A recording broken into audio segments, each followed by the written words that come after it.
বিএনপির সাম্প্রতিক আচরণগুলো হয়ে উঠতেছে ভয়ঙ্কর রকমের ফ্যাসিস্ট। আমার পেজে এসে একজন বা দুইজন না, একাধিক মানুষ হুমকি দেয়, কেন বিএনপি সমালোচনা করি, খুন করে ফেলার হুমকি দেয়।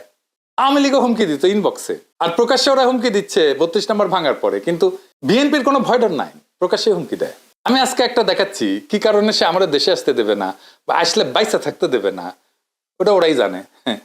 এরা ক্ষমতা আসলে কি করবে আল্লাহ মালুম। হ্যাঁ, আইডম থাকলে করে নিস রে ভাই, হ্যাঁ করে নিস, যে জিতবে ওই তো সিকান্দার হবে। হাইডম থাকলে তুই আমাকে দেখে নেবো, আমার হেডম থাকলে তো করে দেখে নেবো। এটাই রাজনীতি।